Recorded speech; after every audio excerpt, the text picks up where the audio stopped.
kò sí nǹkan tí èṣù dá, gbogbo ohun tí èṣù dá ni pé burúkú ni èṣù dá, èṣù ò dá nǹkan kan. By so doing ọ̀pọ̀lọpọ̀ nǹkan ti bàjẹ́. Olúwa ní kí n sọ fún yín, ẹ tètè lọ tún ibẹ̀ yẹn ṣe ń gbọ́ mi.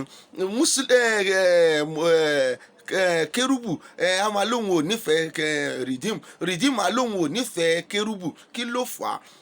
Preaching tẹ́tí preach fáwọn ọmọ ni. Ọ̀pọ̀lọpọ̀ ìgbà náà ni mo ti jáde tí mo máa ń sọ àwọn ọ̀rọ̀ yìí, ṣùgbọ́n Olúwa tó rọ̀ mí sí ilé pé kẹ́ ẹ tètè lọ mójútó, kẹ́ má lérò wípé ẹ̀ ń tún ayé ṣe ṣùgbọ́n ọ̀run yín lẹ̀ ń bàjẹ́.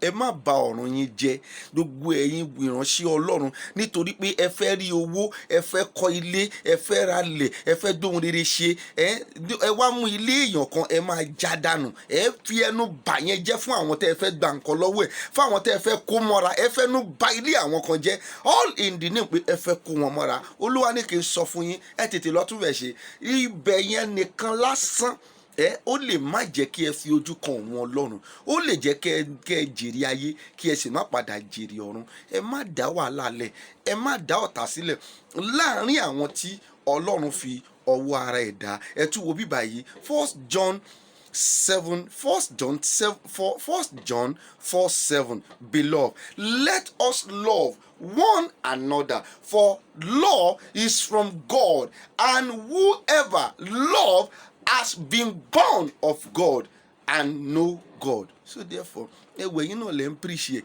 ṣùgbọ́n náà tẹ́ fi ń píríṣì ẹ̀ yàtọ̀. Ọlọ́run ni ìfẹ́, Ọlọ́run ò ní ká dá wàhálà lẹ̀ láàrin àwọn tóun dá, kò possible.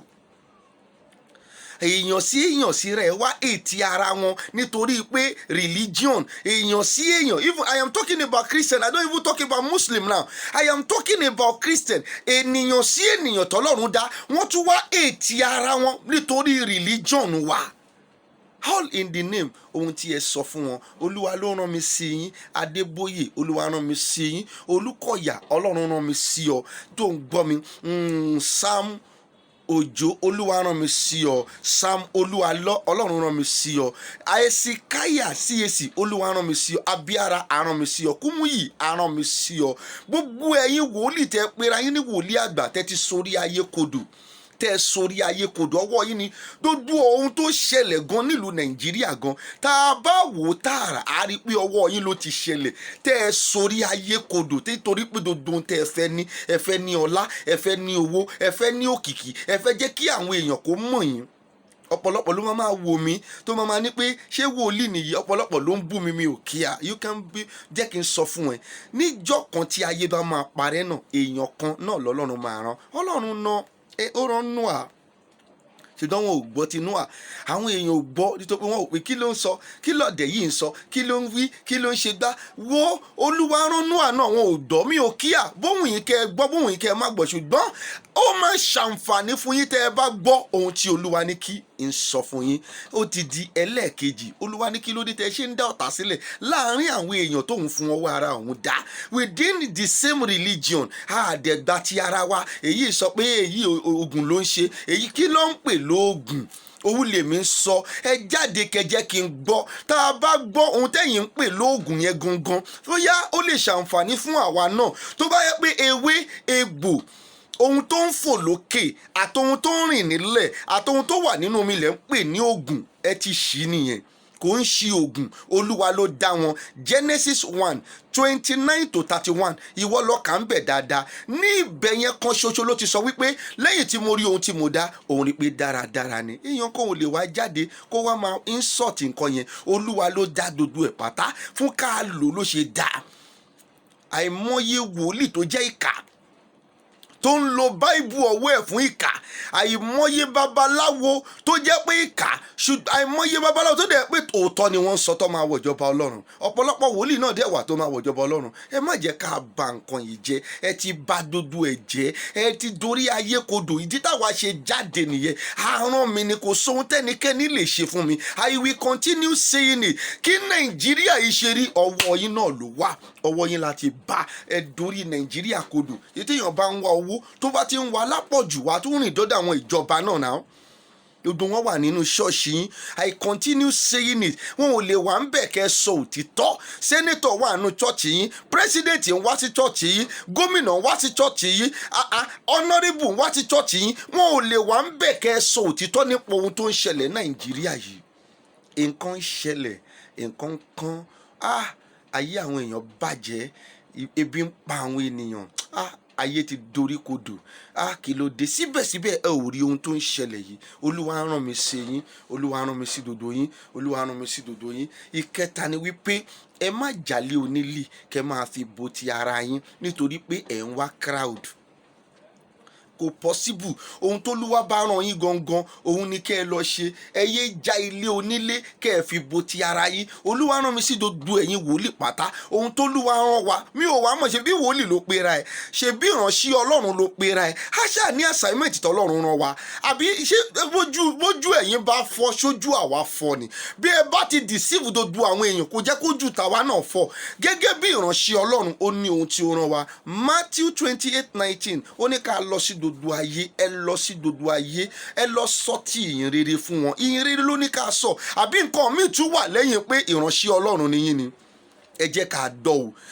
Àwa ò mọ̀ bóyá tẹ bá sọ á tún lè yé wa dáadáa. Ṣé nǹkan míì wà ń bẹ̀ ni pé lẹ́yìn ìránṣẹ́ Ọlọ́run t'Olúwa pè wá, ohun t'Olúwa rán wa ni pé ẹ lọ sí dodo ayé, ẹ lọ sọ ti ìjọba Ọlọ́run fún wọn. Tell them the kingdom of God and his righteousness. Lẹ́yìn yẹn irọ́ lẹ pa. Mo bẹ̀ yín lórúkọ Ọlọ́run, a rán mi sí yín. Èyí gan lásán number 3 point yìí ó lè má jẹ́ kẹ́ ẹ wọ ìjọba Ọlọ́run. Ọlọ́run ò sọ fún wa ká sọ nípa. He doesn't tell us to speak about prosperity. He only sends us out. Go into the world, preach the gospel, and let that gospel based on his kingdoms and his righteousness. He said all other things will be added. When he was satisfied, when God satisfied with what you have done, with your service with him, he will decide to give you blessing.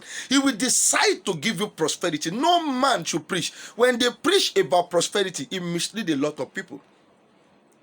Bẹ́ẹ̀ ṣe sọ nípa ìbùkún yẹn, àwọn ọ̀pọ̀lọpọ̀ wọn lọ torí ẹ̀dá tí wọn ò bá ti rí wọn máa lọ padà lọ ṣẹ́ṣó ni. Kí ló dé? Ohun tó Olúwa rán wa ni kẹ́ ẹ jẹ́ ká sọ. That is Matthew 6:33. Ẹ lọ wò ń bẹ̀ dáadáa, ẹ máa bá ń bẹ̀. Olúwa ló ní kí n sọ fún yín, ẹ tètè lọ mójútó. Ẹ̀yin náà mọ̀ bó ti tọ́ ni à ń sọ. Ọ̀pọ̀lọpọ̀ mọ̀ bó ti tọ́ ni mò ń sọ. Ẹ lọ mójútó. Olúwa ò sọ fún wa pé ká sọ nípa ìbùkún, ṣùgbọ́n ẹ sọ nípa ìjọba Ọlọ́run àti òdodo rẹ̀. Tóun Olúwa bá rí pé ẹni tẹ́ ń bá sọ yìí tó gbọ́, òun dẹ̀ rí ọkùnrin pé iyì kò lè padà lọ ṣe nǹkan míì. Olúwa sọ pé òun yóò bùkún wọn fúnra òun. You are not to tell them blessing. Because of that, they have wọnú ayé, wọ́n ti ṣe ọlọ́mpa àwọn obìnrin, wọ́n lọ fún obìnrin olóbìnrin, àwọn ọmọ ọlọ́mọ wọn lọ fi wọ́n ṣẹ́ṣó. Gbogbo ohun tẹ́ ń sọ fún wọn ni, ẹ lọ yí padà. Ìyẹn gan lásán kò lè jẹ́ kí ẹ wọ ìjọba Ọlọ́run. Ẹ ti jogún ayé, báwo lẹ ṣe fẹ́ jogún ọ̀run? Olúwa rán mi sí yín. Gbogbo ìránṣẹ́ Ọlọ́run pátá tó wà ní Nàìjíríà, tó bá yẹ pé ń tòótọ́ ohun tí Ọlọ́run fi ń wọ̀n ẹ̀ wá, òun ló fi ń wọ̀n yín. Ẹ jẹ́ ká dìde lórí ọ̀rọ̀ Nàìjíríà. Ẹ jẹ́ ká jọ fi ọwọ́ sowọ́pọ̀ pátá, ká fi ọwọ́ sowọ́pọ̀ lórí ọ̀rọ̀ Yorùbá nation. Kò sí nǹkan kan tó lè ṣẹlẹ̀ Nàìjíríà mọ́. Nàìjíríà ti fọ́, ó ti corrupt pátápátá. Ẹ̀yin ìránṣẹ́ Ọlọ́run tòótọ́ tí Ọlọ́run ń lò tòótọ́, tó jẹ́ pé Ọlọ́run ló ń lò yín, ó dẹ̀ ń fi irú ohun tó fi ń wọn àwa yóò fi ń wọ̀n yín. Ẹ dìde, ẹ dìde. Ẹ̀yin tó dẹ̀ jẹ́ pé ẹ ti jẹ́ dòtẹ́ ò lè sọ dodo, ẹ tètè lọ ronú ohun tó Olúwa ní kí n sọ kó tó pẹ́, kó tó di wípé ẹ jogún ayé ń tòótọ́ gẹ́gẹ́ bó ti sọ, kẹ́ẹ̀dẹ̀ máa fi wá lọ sọ ìjọba Ọlọ́run nù.